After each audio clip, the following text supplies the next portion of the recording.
Investors Chronicle.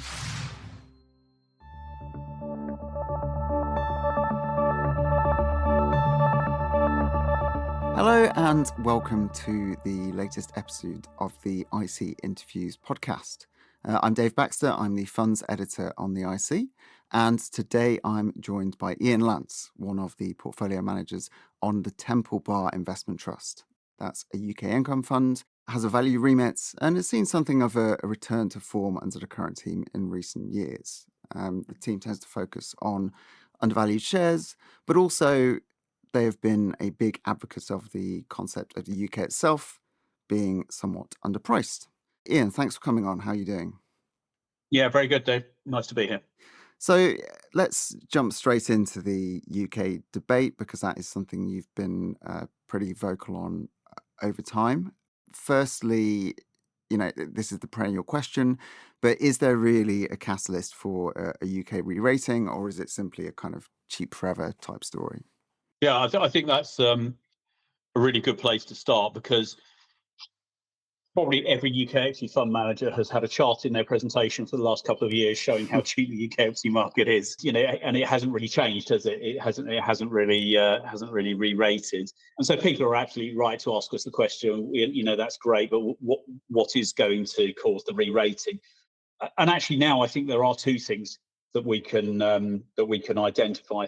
The first one is that valuations of UK equities have got so cheap that it's attracted interest from overseas corporate buyers. So over the last decade, on average, there's been about 40 bids per annum of UK stocks. Last year, it was 65. And this year, it steps up again. So I think overseas, corporate buyers just can't believe the valuations of some of these UK equities, and they are taking advantage of it. That's point number one. Point number two is the companies themselves buying back their own stock. We have seen a massive step up in companies buying back their own stock. So about 50% of UK companies have bought back their own stock in the last year. That is a huge step up on previous years, and it's now the highest of any market in the world. So the UK companies are buying back their own stock at a faster rate than any other company in the world. And we think that those two things will start to drive a re-rating of the UK market. It's interesting. Obviously, as you mentioned, buybacks have been hugely topical, and it's now going at a very kind of prolific rate. But it does bring up those kind of questions about capital allocation policies at companies. And for example, one of our columnists recently was suggesting that various companies could actually cut their dividends in order to buy back shares and take advantage of that. This is a difficult one, because in theory, whoever was writing that is absolutely right. Is that when your shares are very, very lowly valued, the theory will tell you should cut your dividend to zero and you should just concentrate on the share buyback. Unfortunately, there's then the reality of what happens, and the reality of what happens is you move your dividend to zero, and basically a whole swathe of income funds immediately dump your stock. We wouldn't, but I know lots of other people who would. And so in reality, I think companies need to have a balance of the two. A lot of people will know that the sort of probably the poster child for efficient capital allocation in terms of this is Simon Wilson at Next. Now, what he does is he's always paid an ordinary dividend. When the shares are very low, he switches on the share buybacks. When the share price goes up and the share price and buybacks don't make so much sense, he switches on a special dividend. So he balances it between specials and ordinary dividends. And I think that's probably the right way to think about it. So would you be expecting generally companies to be a bit more proactive on this front, a bit more dynamic, perhaps? Yeah, very much so. For the last couple of years, we've been meeting with the CEOs, and they are, by and large, they are very frustrated people today, because a lot of them feel like they've done really well in terms of running the business, and yet they've seen their share prices just go down and down and down. And we've said to a lot of these people, look, don't take it personally and don't get frustrated about it. Use it to your own advantage, because when your shares are that lowly rated, there aren't many things which can produce value to your shareholders better than a share buyback. So, and as I say, it looks like that message has really started to get through to companies. And I guess you could argue, huge parts of the market looks cheap by certain metrics, but what are the sectors or perhaps individual companies at the minute that are actually kind of catching your eye, and how do those names actually stand out at a time when, valuations are broadly so depressed? Yeah. Okay. So, of the companies we own, the areas that stand out are, in terms of doing this, are energy, banks, and insurers at the moment. But there are others.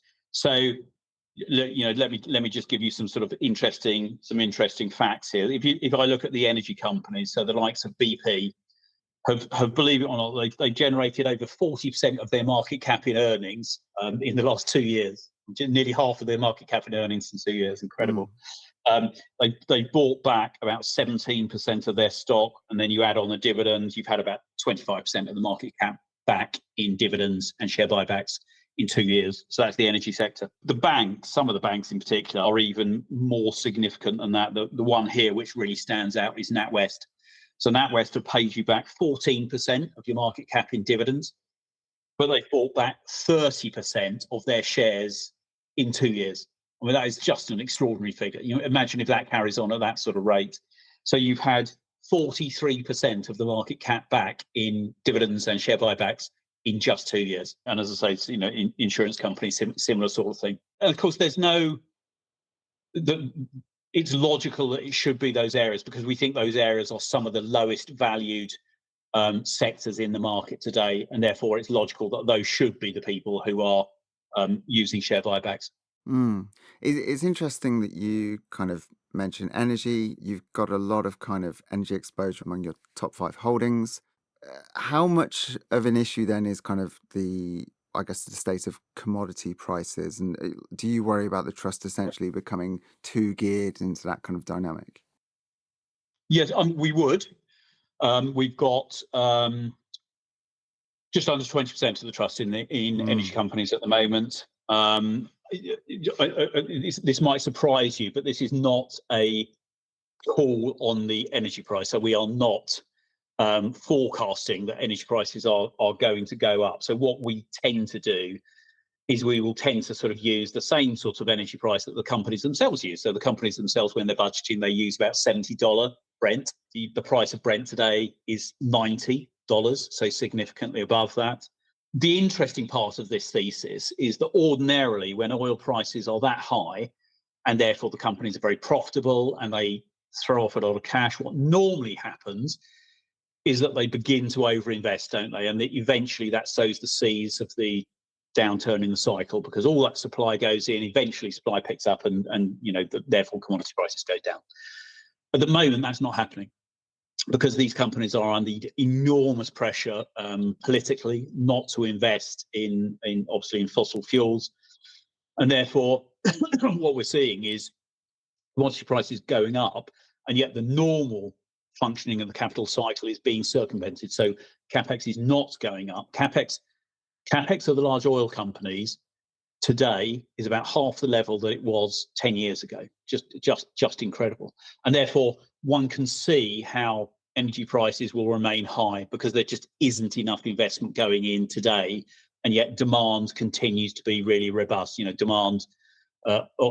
demand this year will be a record high, despite some forecasts to the contrary. So those companies are throwing off loads and loads of cash, and as I say, doing the right things with that cash, buying back stock, paying dividends. mm.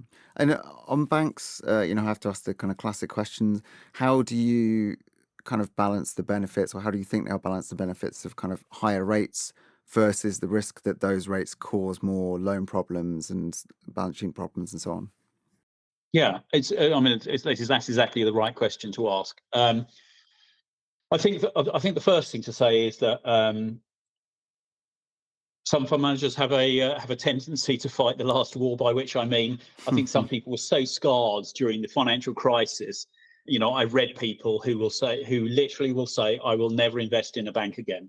That always puzzles us because we think, well, three times earnings, two times earnings, one times earnings, you'll never invest in a bank. So that kind of slightly puzzles us. And one has to recognize that these banks have significantly improved their capital ratios since then. Not just the capital ratios. So obviously the balance sheet strength is much better, but the loan book itself as well is significantly better. Mm. And therefore, You're absolutely right. If we go into a nasty recession, one would expect that the defaults will pick up to a certain extent. But I would argue that the companies are being priced like that at the moment. A lot of these things are trading on, sort of half book at a time that they're generating returns on equity, double-digit returns on equities. So for some reason, the market is making the assumption that already that their earnings are going to go down. And you're absolutely right. At the moment, they are getting the benefit of higher rates, aren't they? We're seeing net interest margins go up without so far a big pickup in defaults. So, and as I say, the market appears to be pricing in something significantly worse than we're seeing today. Mm-hmm. You can now get 12 weeks of an Investor's Chronicle print and digital subscription for just £12. You'll get instant access to our website and our app, plus the magazine delivered to your door every week. Check the terms and conditions in the show notes for more information. Sticking with pricing, we've already discussed the, I suppose, valuation of the UK market quite broadly versus, comparators. But I am slightly puzzled because the trust only appears to have, I think at the last count, something like 72.8% allocated to kind of UK listed stocks. If you're Correct. so bullish, why not more? What's the story there? Good question. So there are normally two reasons when we invest in overseas stocks. The first one is when you just simply cannot get access to a particular sector via the UK. So an example of that would be autos. There just really aren't any quoted UK auto companies anymore, bar Aston Martin. And so we have a holding in Stellantis, which is a European car company, which we think is very cheap. So that would be one reason. The second reason is to lower stock-specific risk. So we've just been discussing the energy sector. Let's say we want to put 20% of the trust into the energy sector. If we just stuck to UK companies, broadly speaking, that would mean having 10% in BP and 10% in Shell. And that is probably too much stock-specific risk. So we would argue it makes sense to have smaller holdings in those companies and then access the sector via ownership of some of the overseas companies. So, for instance, on the trust we own Total, because you're getting the exposure to the sector, but you're lowering your stock-specific risk. And let's be honest, they're not really UK companies, are they? They're global companies. They all have very similar exposure, both geographically and across their businesses. So that's those really are the two reasons why we invest overseas. And how much is too much in terms of position size? Because I know, for example, Shell is something around 7%, BP 6.5%. It's still relatively punchy. It is. That's normally about the max that we go to. But I would say that myself and Nick Purves, who I co-manage the fund with, we have always run concentrated portfolios. We're not believers in having huge numbers of holdings that effectively just you end up being an index hugger, don't you? If you have large numbers of holdings, we think if people are going to pay a fee for active management, they should get active management, and we believe active management is running with a concentrated portfolio and basically having significant allocations to your highest conviction ideas. Interesting. I suppose kind of looking more broadly at the fund's characteristics, and perhaps this is something that might set you apart from peers at the minute. I was looking at your kind of share price dividend yields, and at the time of recording, it's around 3.9%, which might be, I suppose, kind of in line with the market or in line with the FTSE 100, but perhaps lower than some peers. Are you kind of happy with that kind of broad level? And how is your approach kind of working out in terms of prioritizing income versus more of a total return kind of outlook? So there's a balance here to be had with the trust. Lots of the investors in the trust, they do want an income. Nick and I have always been total return investors, so we will never go and buy something that we think is so valuation just to get a bit of yield. We're just not interested in doing that. we have to, I suppose we have to balance the requirements, don't we, of delivering a reasonable level of income. And I think we do deliver a reasonable level of income. The dividend on the trust went down during the pandemic and has been basically recovering since then. In some respects, actually, we're victims of our own success in that clearly when the share price goes up, the yield goes down.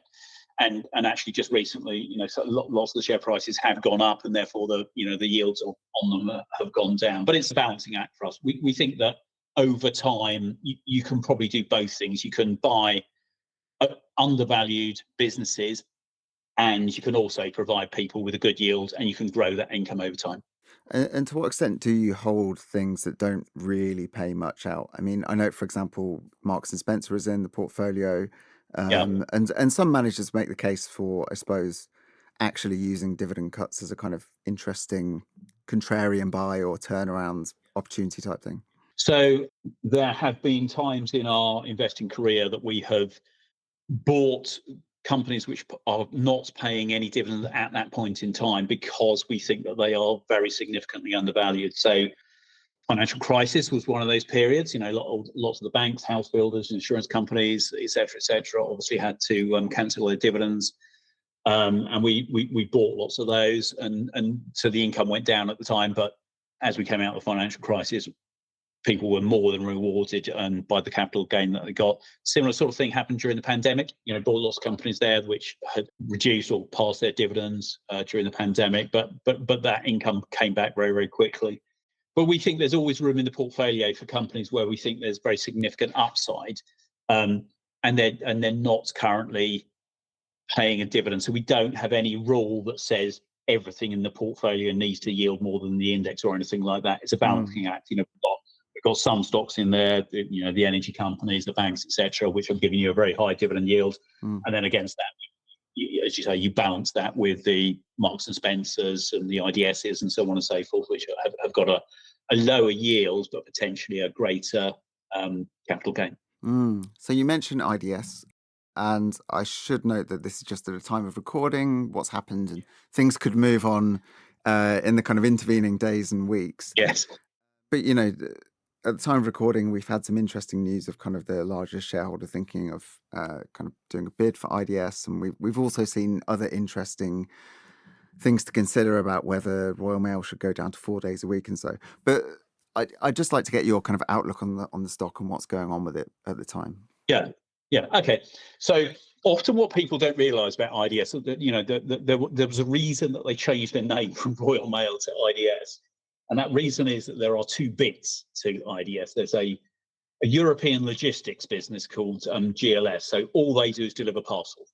And I guess, as we all know, because we all sort of tend to do lots of our shopping online, don't we? That parcels delivery is a business which is in secular growth at the moment. So that business, we think is a good business, and we think actually the valuation of that business is worth more than the entire market cap of IDS at the moment, just that one bit. Then you've got the letters business, and the letters business, or sorry, the UK business is going through a transition. So, again, most of us would realise, wouldn't we? Probably years since most of us have sent a letter. So, letter volumes just continue to go down and down and down every year, and the business, to a certain extent, is structured for the old world. It's structured for the world in which we were all sending letters lots of the time. And what the management team are trying to do is basically transition that business from a letters business into still will always have an element of letter delivery, but basically into a sort of logistics business, so a parcels delivery business. And at the moment, that means the UK business is loss-making. As they try to go through that transition, they try to sort of restructure and make the business more efficient. But we think in the fullness of time, there is potentially a lot of value if the management team get that right, if they manage to turn it around.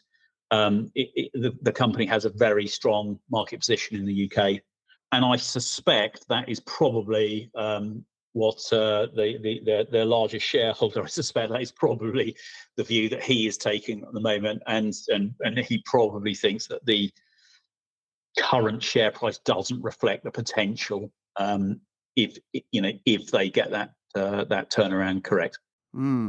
Speaking of turnarounds, then, what's your? I mean, everything here will be pretty idiosyncratic, but what would generally make you sort of give up hope and throw in the towel on a turnaround play?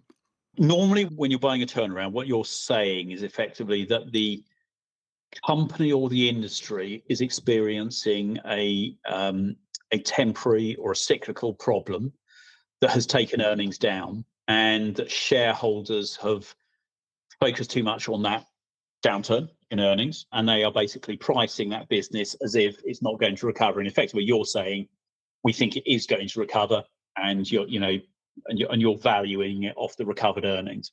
And hopefully most of the time that kind of works. You have to be contrarian, you have to be long term, but then there are occasions when that does not work. So you think that there's been a sort of a temporary downturn, and it subsequently turns out that it wasn't actually, that this is a business which is in structural decline. And so you're effectively betting on a mean reversion upwards of earnings, and what happens is the earnings just continue to go down. And effectively what you've bought is a business where the intrinsic value of the business is just fading over time.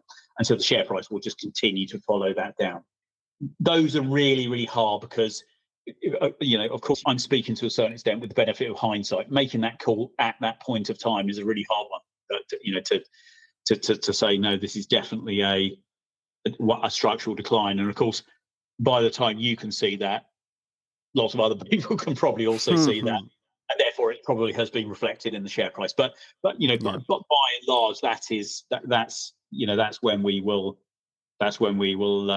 just, I suppose, put our hands up and admit that we've made a mistake. One other interesting sort of turnaround, I guess you could call it a turnaround story that has cropped up in recent weeks is Vodafone. And again, this is, I suppose, an example of a dividend cut and some kind of shifts of priorities and so on. Do you and Nick kind of have a take on that stock?